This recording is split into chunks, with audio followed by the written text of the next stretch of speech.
A man entered a restaurant wearing clothes that were worn and frayed.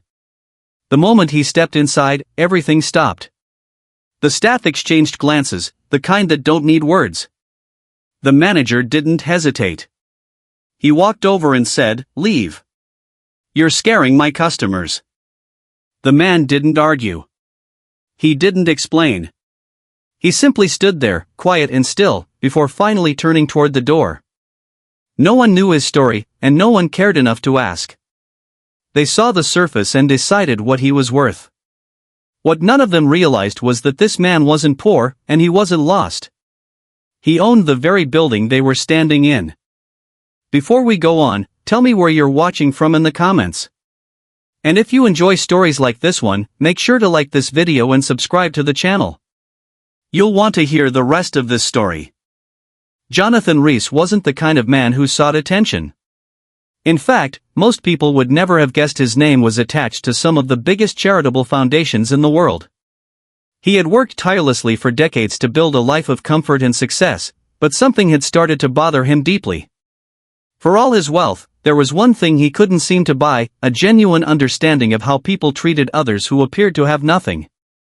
One morning, Jonathan made an unusual decision. He stepped into his closet, bypassing the tailored suits and luxury shoes he usually wore, and instead pulled out the oldest clothes he could find. A torn jacket, faded pants, and shoes with soles so thin they were almost falling apart. He even smudged dirt onto his hands and face for effect. This wasn't about being dramatic, it was about blending in. He had an idea that some might call strange, but he saw it as necessary. Jonathan wanted to walk through life the way others did, stripped of privilege, to see what kindness, or the lack of it, looked like firsthand. Was it possible that the world had grown so focused on appearances that they'd forgotten the value of people themselves? He decided to start simple, walking into a high-end restaurant, the kind of place where he'd normally be greeted with warm smiles and immediate service. But this time, dressed as he was, he expected a different reaction. Jonathan didn't go in to cause trouble. He didn't even plan on staying long. His goal was to observe, to see how far assumptions could go. But standing there, as the manager's harsh words rang out, Jonathan felt something he hadn't experienced in years. It wasn't just rejection, it was something colder. Something that seemed to strip away dignity in the span of a single moment. How many others had felt this same sting? How many had walked away, shoulders hunched, pretending they didn't care? Now, let me ask you, what would you have done in Jonathan's place? Would you have argued, tried to explain who you were? Or would you have left, letting their assumptions remain intact? Tell me in the comments, because this moment is where Jonathan's plan took a turn no one could have expected. Jonathan stepped into the restaurant quietly, but his presence didn't go unnoticed. The polished floor beneath his worn shoes seemed to echo louder than it should have, drawing glances from every corner of the room.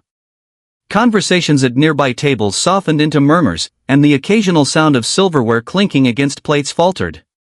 A woman seated by the window exchanged a look with her companion, her eyes narrowing as if trying to piece together why he was there. Near the entrance, a waiter hesitated, clutching his tray tighter. It wasn't fear exactly, but uncertainty. His lips parted slightly as if he was about to speak, but the words didn't come. Before he could decide what to do, the manager emerged from the back, his sharp footsteps cutting through the silence. "Excuse me," the manager said firmly, his voice louder than it needed to be. "We have a dress code here." He didn't wait for an explanation. Instead, his gaze lingered on Jonathan's threadbare coat and scuffed shoes before he added, "You'll need to leave." Jonathan didn't move right away. His calm expression didn't change, and he didn't argue. He simply looked at the manager, his eyes steady but not confrontational. There was no hint of anger or embarrassment, no attempt to explain himself.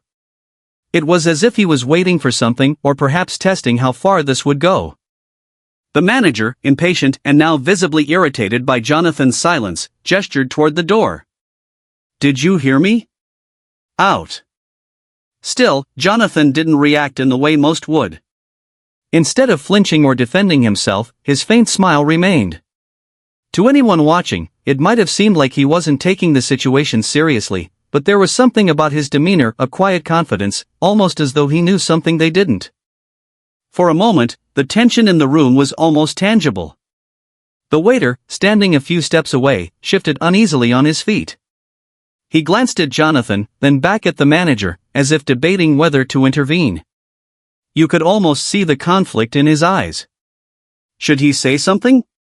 Would it make a difference? The manager didn't stop there. His tone grew sharper, louder, as if he wanted the entire restaurant to witness the exchange. I don't know how you got in here, he said, crossing his arms in a gesture of authority. But we don't serve people like you. Leave before I call security. Jonathan remained silent, his eyes fixed on the manager's face. He wasn't angry, at least, he didn't show it. If anything, he looked thoughtful, almost as if he were studying the manager. Around them, the murmurs grew louder. Some guests whispered to each other, their gazes flickering between Jonathan and the manager. A man at a nearby table leaned over to his companion and muttered, "They really need to be more careful about letting people like that in." But Jonathan didn't react. He didn't explain himself. He didn't defend his right to be there. The manager's frustration only seemed to build with Jonathan's lack of response. Are you deaf? The manager snapped. Get out before I have you thrown out.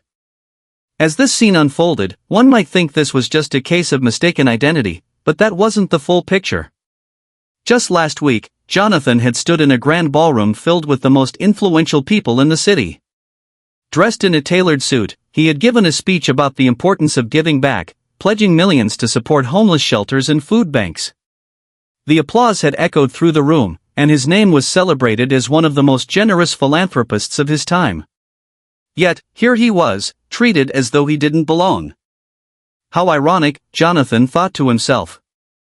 The very people who applauded his donations might act no differently if they saw him like this. But in this moment, Jonathan wasn't thinking about the gala or his wealth.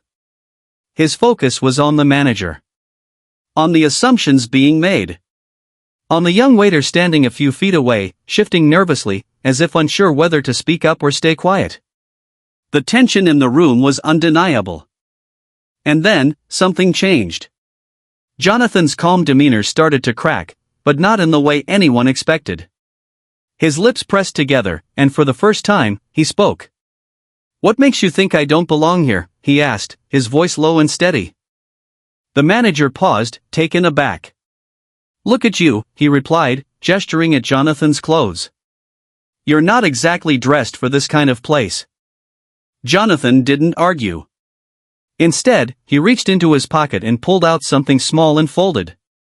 What he revealed would change the course of the night, but we'll get to that in a moment. Now, before we continue, let me ask you, have you ever found yourself judged by your appearance, treated differently because of how you looked or what people assumed about you? The manager's voice faded into the background as Jonathan stood there, still holding the folded paper he'd retrieved from his pocket. The room felt heavier with every passing second. Most of the diners had returned to their meals, unwilling to get involved. They'd cast their judgment and moved on, leaving Jonathan to face the humiliation alone. Or so it seemed. From the corner of the room, a young waiter cautiously approached. His steps were measured, his expression uncertain, but there was something about his eyes and understanding, a quiet concern. He stopped just short of Jonathan, glancing over his shoulder to make sure the manager wasn't looking, and then leaned in slightly. Sir, are you okay? The waiter whispered, his voice barely audible. Without waiting for an answer, he held out a glass of water, his hand trembling just a little. Jonathan took the glass, his fingers brushing against the waiter's for a moment. He nodded, a faint smile forming on his lips. Thank you, he said quietly, his tone genuine. It wasn't just gratitude for the water, it was for something far more meaningful. In a room full of judgment, this young man had chosen compassion. The waiter straightened, looking nervous but resolute. He opened his mouth as if to say more but quickly stepped back when the manager turned around. What are you doing? The manager barked, his face darkening as he spotted the interaction. Get back to work. Now. The waiter hesitated for a moment, glancing at Jonathan, and then reluctantly returned to his duties. He moved quickly, but the exchange hadn't gone unnoticed by Jonathan. He watched as the waiter disappeared into the kitchen, the glass of water still in his hand. For the first time that evening, Jonathan's expression shifted. His eyes softened, and there was a flicker of something, hope, perhaps. In that brief moment, he'd seen a glimpse of what he'd set out to find, the humanity that sometimes gets lost in the rush of assumptions and appearances. Jonathan made a mental note. This wasn't over. The young man had shown kindness when it mattered, even when it was risky, and Jonathan wouldn't forget that. But let me ask you, how often do we choose kindness over convenience? Would you have done what the waiter did, even if it meant drawing the ire of someone in charge? Share your thoughts in the comments below. Jonathan stood silently, letting the room's murmurs swirl around him. He reached into his pocket, moving deliberately, as though weighing the gravity of what he was about to do. The waiter, still nearby, watched cautiously, unsure of what would come next. Jonathan pulled out a small card, holding it between his fingers for a moment before handing it to the young man. Please give this to your manager, he said, his voice calm but unshakable. The waiter hesitated. His hands hovered near the card, his eyes flicking nervously toward the manager, who was pacing behind the counter. Still, he nodded and took the card, his fingers gripping it tightly as though it carried a weight he didn't fully understand. The room seemed to fall quieter as the waiter approached the manager. The manager didn't even look up at first, too consumed with ensuring everything ran perfectly, even in the midst of his earlier outburst. What now? He barked, barely glancing at the waiter. His tone carried the same dismissiveness he had shown Jonathan. The waiter extended the card without a word, his arm slightly shaking. The manager's expression shifted as he finally looked at the card. His eyes scanned the name, the title, and the simple yet powerful credentials printed there, Jonathan Carter, founder and CEO. The manager's jaw tightened, and he froze in place. His posture, which moments earlier had been rigid with confidence, seemed to fold inward. His voice, once sharp and commanding, dropped to a whisper. You own this place? Jonathan stepped forward now, his presence quiet but undeniable. His gaze met the manager's, calm and unwavering. Yes, he replied, his tone steady. And I think it's time we have a conversation about how you treat people. The silence in the room was deafening. Diners shifted uncomfortably in their seats, a few glancing away as if caught in their own complicity. The weight of Jonathan's words wasn't just for the manager, it was for everyone who had watched without intervening. The air felt heavier, the earlier smugness replaced with something closer to shame. The manager stammered, his words stumbling out in fragments. I didn't know. I didn't mean, but Jonathan held up a hand, stopping him mid-sentence. It's not about me, he said firmly. You didn't know who I was, but does that make your behavior any less wrong? Jonathan turned his attention briefly to the young waiter. Thank you, he said. Your kindness in the face of pressure says a lot about your character. It didn't go unnoticed. The waiter nodded, his face flushed with pride, though he still seemed unsure of how to respond. Jonathan then returned his focus to the manager. What if I had been someone else, he asked, his voice carrying across the room. Someone who truly needed help? What kind of message are you sending to the people around you, your staff, your customers, when you treat someone with so little dignity? The manager didn't answer. His silence was louder than any excuse he could have made. Around them, the whispers among the diners had all but stopped. Some shifted awkwardly in their seats, while others leaned in, clearly captivated by the unfolding drama. Jonathan continued, his tone softening but losing none of its weight. We all make mistakes, he said. What matters is how we choose to move forward. How we learn, how we change, and how we ensure we don't repeat those mistakes. Pausing for a moment, Jonathan glanced at the waiter again, his expression thoughtful. Kindness doesn't always come when it's easy. It shows itself when it's hard, when there's pressure to do otherwise. That's what matters most. The manager's face remained pale, his earlier arrogance replaced with uncertainty. Jonathan didn't press further. He didn't need to. The lesson had already landed. Turning to leave, Jonathan stopped near the door and looked back one last time. His voice was steady but final.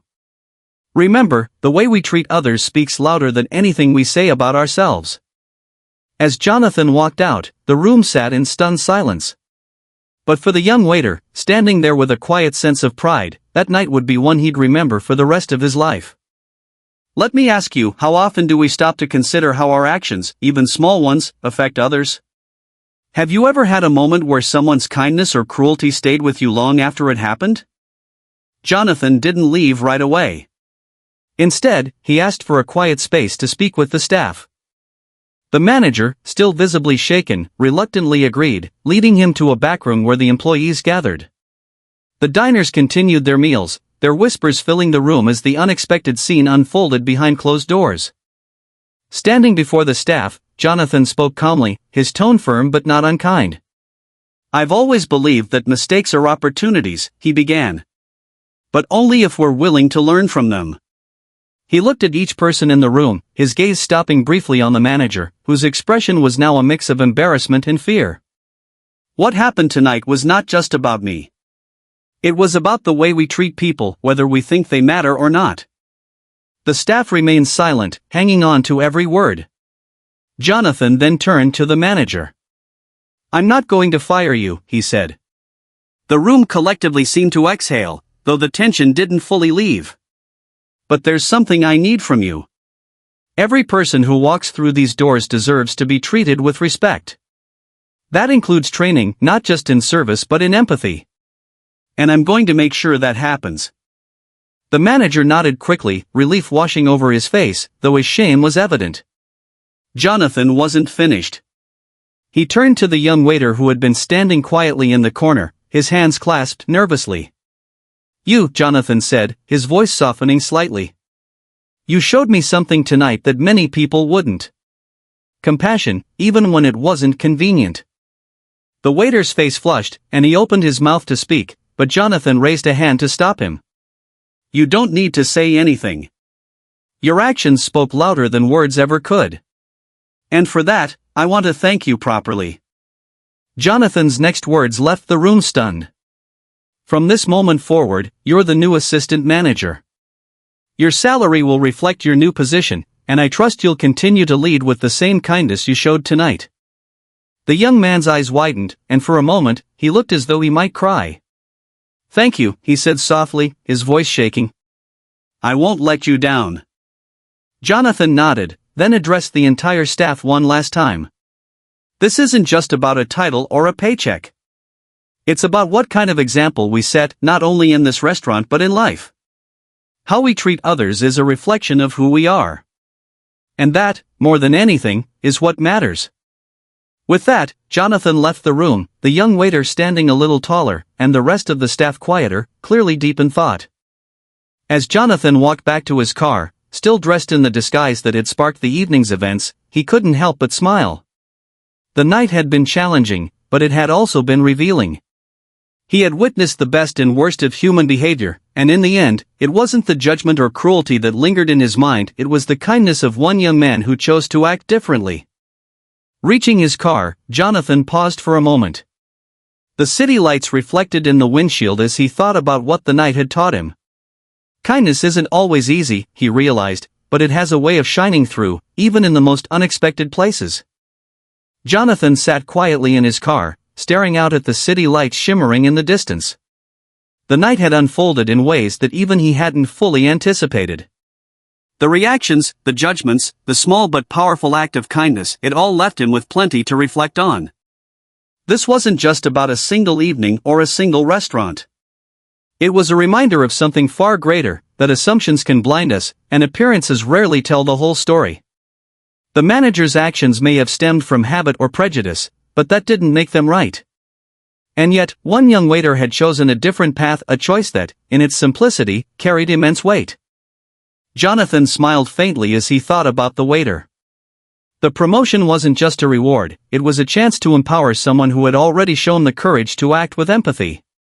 In that moment, Jonathan knew that while he had taught a lesson, he had also learned one. The lesson here? Never judge someone by their appearance. You never know the battles they're fighting or the power they might hold. Sometimes, the greatest strength lies in the quiet decision to treat someone with dignity, even when no one else does. And so, as Jonathan started the engine and drove away, he left more than just an impression on those who had witnessed the night's events. He left a challenge, to look beyond what we see and to treat everyone, not just the ones we deem deserving, with respect and kindness. Now, let me ask you, as we come to the end of this story, how often do we pause to truly see the person standing in front of us? How many times have we judged or been judged, only to realize later that the truth was far more complex? Share your thoughts in the comments. I'd love to hear your perspective. If this story inspired you, don't forget to like, comment, and subscribe. And remember, kindness isn't just an act. It's the best investment we can make in each other. Until next time.